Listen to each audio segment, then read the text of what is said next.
죽은 임상도 살린다는 제약바이오 실적이 온다. 실적이 오면 또 제약바이오 쪽은 약간 두근두근하죠. 왜냐하면 대체적으로 이게 큰 기업을 제외하고 숫자가 찍히는 기업들이 없다 보니까 숫자 얘기만 나오면 바이오는 점점 작아지기 마련입니다. 자, 실적 내용, 임상 성공, 여러 가지 주가의 모멘텀은 있지만 요즘 제약바이오주들은 뭐 때문에 움직이는지 약간 그때그때 좀 다른 것 같아요. 최근에 그런 흐름을 제일 잘 알 수 있는 게 유한양행이었잖아요. 뭐 렉나자에 대한 병용 임상 결과가 발표가 되면서 주가가 많이 떨어졌으니까요.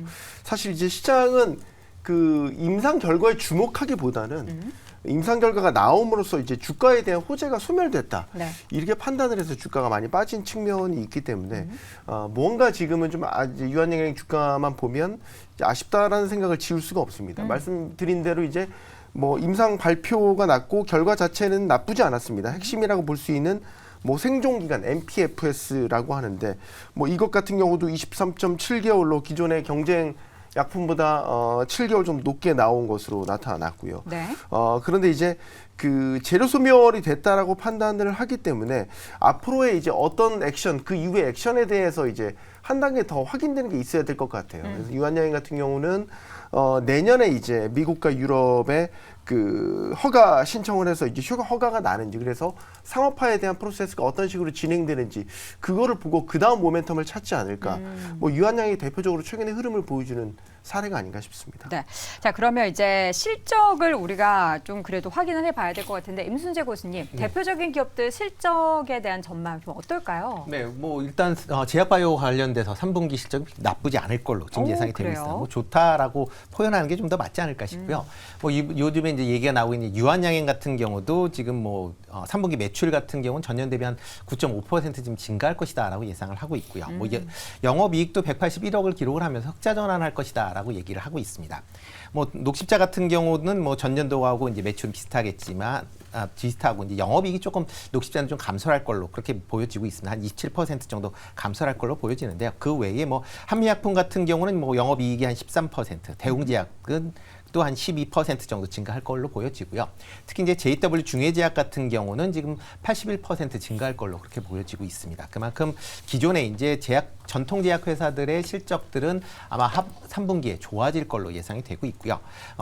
바이오 업체인 이제 삼성 바이오로직스 같은 경우도 지금 뭐 매출 같은 경우는 작년보다 한 10% 증가할 걸로 예상이 되고 있고요. 다만 영업이익은 2,939억으로 한 10% 정도 감소할 것이다라고 예상을 하고 있습니다. 셀트리온 같은 경우는 지금 매출 같은 경우는 한 3% 감소할 걸로 예상을 하고 있지만 영업이익은 2,227억으로 4% 정도 증가할 걸로 그렇게 보여지고 있습니다. 네. 뭐 최근에 이제 이런 이제 제약바이오에 관련된 실적 부분은 그렇게 나쁘지 않을 걸로 예상은 되고 있지만 이제 시장 내에서는 이런 실적보다는 아마 신약 기대감이 좀 더 크게 작용하는 거 아닌가라는 좀 생각을 해보고 있고요. 네. 그렇기 때문에 이제 신약의 이제 진행 상황에 따라 주가 변동성은 좀 커질 수 있다라고 보여집니다. 네. 다만 실적이 이렇게 좋게 나온다라고 하게 되면 주가 측면에서 보면 일단 하방은 어느 정도 막아줄 수 있지 않을까라는 기대감이 있고요.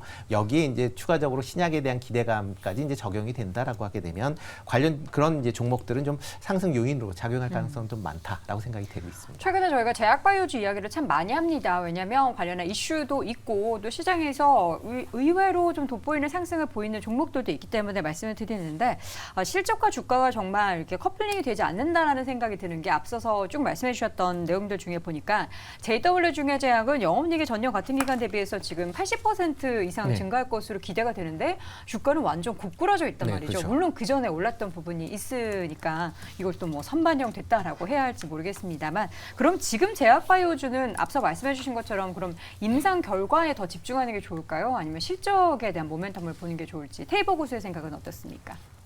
임상 결과도 임상 결과고 실적도 실적이겠지만 지금 제가 생각하는 바이오에 대해서 우리가 관심이 없는 이유는 우리 투자자들이 똑똑해져서입니다.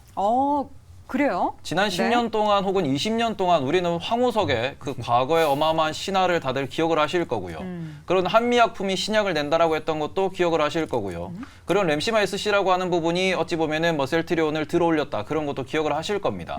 그런데 문제가 되는 것은 무엇이냐 그러면은 그런 상황에서 2020년도 코로나 관련돼 가지고 많은 투자자가 코로나 관련된 이슈를 엮어서 주가를 띄웠다라는 부분에 엮이신 분들, 뒤이신 분들 많이 계실 거고요. 그쵸. 그리고는 추가적으로 지금 말씀하시는 유한양행 PER 보시면은 현재 60배입니다. 그리고는 녹십자나 다른 기업들 보시면은 PER이 어마어마하게 높습니다. 그리고는 오히려 반대로 전통 제약주 중에서 우량하고 주가에 관심이 없고 배당까지 있는 종목들 보시면은 배당률이 2%가 채 넘지를 않습니다. 무슨 소리냐? 우리가 뻥튀기를 노려가지고 뭔가 투자를 하자니 너무 비싸고요. 그러고는 경기 방어주로서 접근하자니 배당이 너무 약합니다. 이런 상황에서 좀만 눈을 돌리시면 화이자가 됐든 머크가 됐든 미국에 있는 글로벌 빅파마라는 종목들을 검색하시면은 PER도 낮고 배당률도 더 높습니다. 그리고는 성장률도 더 빠릅니다. 그러면 우리나라 바이오 기업들에 대해서 투자할 이유가 무엇이 있겠느냐. 네. 그리고는 최근 같은 경우에는 국내 제약사에 대해서 많은 분들이 스터디를 하면서 이런 얘기도 많이 하세요. 임상을 하는 건 좋다. 그런데 우리나라가 기존의 제약사들이 뭘로 돈을 버냐? 왜 우리나라 제약사들은 성장을 못하냐라고 하면은 글로벌 신약이 없는 것도 있지만 네. 우리나라가 과거에 라이센스를 사와서 우리나라에서만 판매한다라는 식으로 해가지고 이렇게 제약사를 운영하는 곳이 많습니다. 이런 부분에서 수출이라는 실적이 제대로 잡히지 않다 보니까 수출 중심의 우리나라 국가에서 성장률이 약한 거는 어쩔 수가 없는 부분이죠. 이런 거를 다 종합해서 보시면은 정말로 블록버스터 약물이 하나가 나와가지고 기적적인 것을 보여줘야 될 것이고요. 그리고 이런 부분에 있어가지고 미국에 있는 빅파마를 따라가는 연구가 아닌 오히려 선도하는 연구가 되어야 된다. 미국은 지금 치매 치료제도 그렇고 비만 치료제도 그렇고 임상 2상, 3상 혹은 지금 상용화에 들어가 있습니다. 우리나라 최근에 주가 오른 종목들 보시면은 그런 것을 임상 1상 들어간다라고 주가가 올라요. 그러면은 개인 투자자들은 단타만 치는 거죠. 그쵸. 이슈에 의한 매매만 발생하는 게 우리나라 제약사의 현실이고 이런 상황에서 우리가 주목하는 거는 그나마 CDMO, 위탁 생산을 하는 쪽에서 우리나라는 뭐 성장성을 좀 보이니까 이런 쪽은 투자로 접근할 수 있겠지만 대부분의 제약사는 투자로 접근하기가 어려운 게 현실입니다. 그래서 또 삼바 보시는 거군요. 그렇습니다. 삼성바이오로직스 오늘 실적 발표 예정으로 알고 있는데 맞나요? 네. 어떻게 좀 기대하십니까? 아직까지는 실적 같은 경우에는 증설도 더 반영이 되어야 되는 부분이 존재를 하고요. 그러고는 여전히 삼성바이오로직스도 싸냐 그러면 여전히 비싼 게 사실입니다. 이런 부분에 있어가지고 증설이 얼마나 땡겨지느냐, 그리고는 지금 연구 중인 신약이 어떻게 되느냐, 삼성바이오에피스의 이슈는 또 어떻게 해결되느냐, 이런 부분에 있어가지고 장기적인 관점으로 보셔야 된다. 네. 이렇게 정리하도록 하겠습니다. 우리 이재규 교수님은 혹시 뭐 연말 전에 좀 이렇게 장기적으로 가져갈 만한 제약바이오주 있나요? 보시는? 장기적으로라고 말씀을 하셨는데 그럼 없다. 저도 이제 제약바이오 같은 경우는 어떤 상황에 놓여 있든 간에 변동성은 좀 잘 나올 수 있는 업종이라고 보고 있습니다. 그러니까 다른 업종들 뭐 반도체라든지 2차 전지 같은 경우는 우리가 이게 앞으로 성장할 수 있습니다라고 해서 그 상승하는 기간 자체가 길고 네. 또 사이클을 타는 경우에는 하락하는 기간도 긴데 이 제약바이오 기업들 같은 경우는 굉장히 빠르게 올랐다가 굉장히 빠르게 밀리는 경우가 있죠. 그렇기 때문에 좀 이런 시세 자체가 반영되는 그 기간 자체가 굉장히 짧다라고 보고 있기 때문에 네.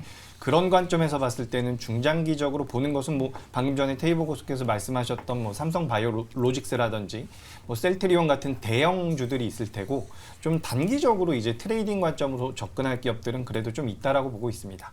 그래서 뭐 저 같은 경우는 지금 동국제약이라는 기업을 좀 유심히 보고 있는데 동국제약. 예, 최근에 이제 전립선 관련돼서 임상 3상에 대한 결과물이 나왔다라고 합니다. 중요하죠. 그래서 이런 부분들 같은 경우는 좀 부각이 될 수 있다라고 보고 있고 그리고 이 제약바이오 임상에 관련돼서 제가 좀 말씀을 드려보자면 사실상 임상 1상에 들어갔다라고 해서 이게 굉장히 큰 호재라고 볼 수가 없습니다. 3상까지 진행이 돼야 되고 결국에는 품목 허가까지 받아야지 이게 제약사에는 매출로 잡히기 때문에 임상 3상까지 진행이 되고 있는 기업들에 대해서는 좀 관심을 가져보실 필요가 있다. 그리고 동국제약 같은 경우는 뭐 전립선 관련되어 있는 부분도 있지만 뭐 이제 시청자분들께서도 아실 거예요. 뭐 마데카솔이라든지 뭐 인사돌 같은 것들을 네. 생산하는 기업입니다.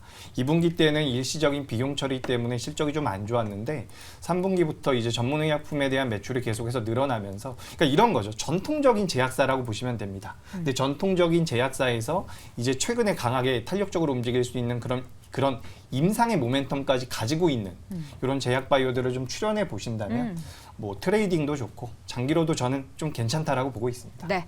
자, 아까 우리 임순재 교수님께서는 네. 잠깐 대형주 유한양에 말씀해 주셨는데 그럼 긍정적으로 보는 종목이 유한양에 뭐 종목으로 본다라고 하면 유한양행 같은 경우는 이제 단기적인 관점에서 단기적으로. 좀 보셔야 되지 않을까라는 생각을 해보고 있습니다. 뭐 지금 뭐 랭라자 관련돼서 뭐 여러 이제 나왔는데 뭐 그거에 대한 이제 재료 소멸이다라는 측면도 분명히 있을 수가 있고요.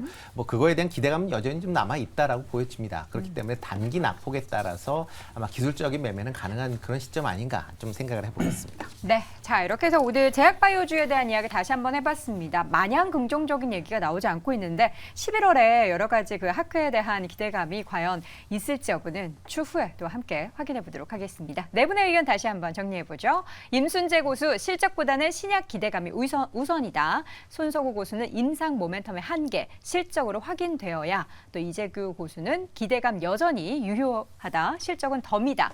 테이브 고수는 비싼 K바이오, 핵심은 성장 속도다라고 의견을 남겼습니다.